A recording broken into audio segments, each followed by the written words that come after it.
I grew up playing Red Faction 2 with my brothers. It was always usually the multiplayer, and we hardly ever touched the campaign. I mean, I know for a fact you got Space Stalin, the Railgun, but now that I think about it, I've never actually played any of the games outside of the multiplayer for 1 and 2. Thankfully, I made the poor decision of buying the entire Red Faction collection on Steam because it was $8. I guess I was just feeling nostalgic for a game series I'd barely even touched. Let's see what the first Red Faction has in store. I found this guy who beat the campaign in just under 4 hours, and it doesn't look that bad. This should be pretty fun. Oh my fucking god, I forgot how bad at video games I am. So let's get this started with the tutorial level, and it's exactly what you'd expect. It's nothing difficult. You're introduced to Parker. He's a miner participating in the revolution. Here's how to walk, climb, shoot your gun, interact with people. It even gives you a demo on how to properly use stealth. You know, holster your gun, silence your gun when needed, even how to dispose of bodies.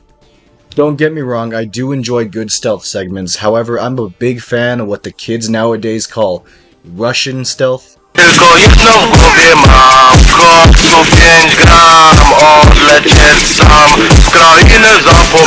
If you're having trouble catching on, don't worry, it just means that I rehome my bullets in the skulls of the guards.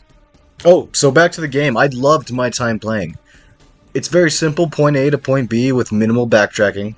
And I mean minimal. If you ever catch yourself going backwards, you're probably going the wrong way. All you have to do is walk into a room, kill them, walk into the next room, kill them.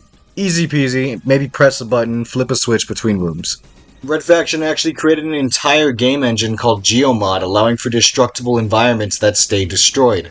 It's a gameplay mechanic that's used thoroughly through the entirety of the game. Believe it or not, in 2003 this was a very big deal, so please be excited. It blew my mind that I could actually edit the terrain and use it to my advantage when fighting my brothers. And yeah, even though there are tech limits due to how the game was originally for the PS2, it's still tight as fuck, okay? On his road to revolution, Parker picks up a lot of guns, and I mean pretty much anything that's not nailed to the floor. He's got pistols, machine guns, shotguns, riot shields, and the fucking railgun. Oh my god, this is my favorite gun in all of fiction at the moment. Just take a look, you point it and you shoot it and they're dead. No questions asked. You might be asking yourself, what do I do if I'm out of ammo? Well, just kill someone. It's not difficult. They always drop something. So for those sick fucks who prefer health bars over the red screen mechanic, this game is for you. Because just like Doom or any other first-person shooter from the time, you have both a health bar and an armor bar to look out for. Fun fact, if you're on Mars' surface without any armor, you just die.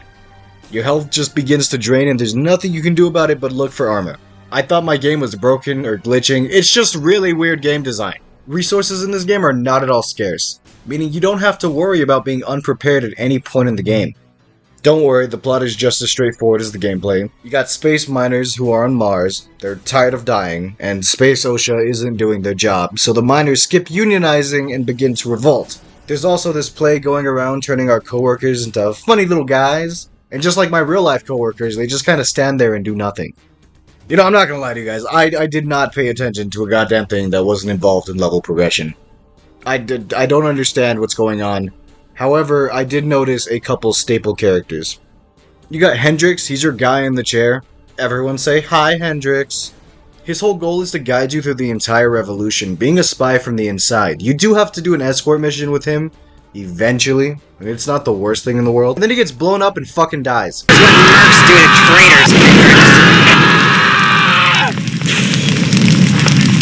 Bye, Hendrix.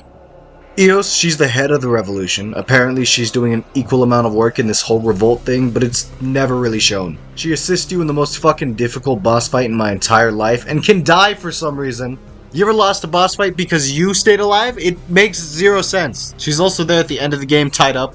Fun fact, she's actually lying about being tied up, because if you blow her brains out, she's no longer tied up. She just flops on the ground and dies. See how weird that is? Anyway, she's also a victim of the plague and she's looking for a cure. This is Griffin, and he's a corporal bastard, but he's also in favor of the revolution. He's a very important escort mission, so don't kill him. That actually restarts the entire level, and entire game if you didn't save.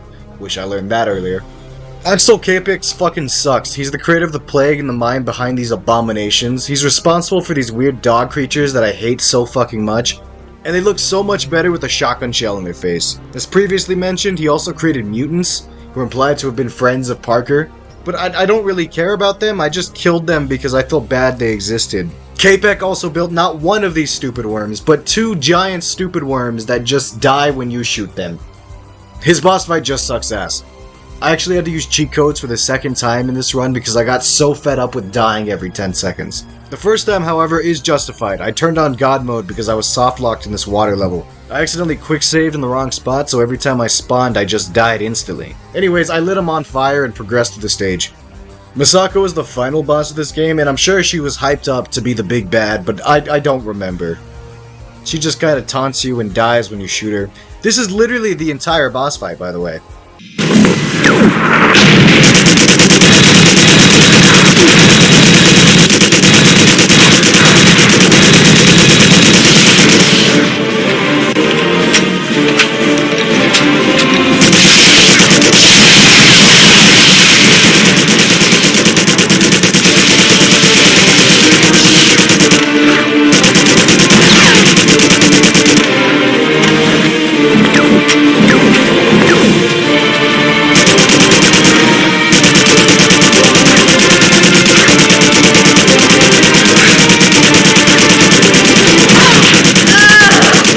After Misako, you have to flip this switch that took me way longer to find than I'd like to admit. And then you find Eos, previously mentioned, she was tied up. She tells you to disarm the bomb that I had no idea was even placed to begin with. And it's a fucking memory test. It's bullshit, it is so hard, and it's randomly generated. You can't quick load or you can't quick save, which means you're gonna spend so much more time here than you wanted. And roll credits, game is done, that's it. My only real issue with this game is the lack of checkpoints, meaning the responsibility of tracking your progress is 100% up to you. If you die without saving at all, the game starts over, meaning if you don't plan out your saves or only progress the game through quick saves like I did, you'll get stuck in your fair share of pickles. Oh, and the cell segments, they suck so bad. It's a Steam port, so obviously not everything works correctly. Like, for example, in the sub-bay mission, this submarine just explodes instead of lowering. You physically cannot bypass without it. In this mission, a tank is supposed to spawn to make it easier to get across the map. It just didn't. I don't know why, and I still don't have an answer. Could not find it. Sometimes when you load a save and try to walk, the buttons just don't respond at all, and I guess that's okay. This game isn't a masterpiece by any means. I enjoyed it, 100%. It's very solid. It makes me want to play Red Faction 2. However, it is not at all a must-play, and if you don't have it, don't pay for it.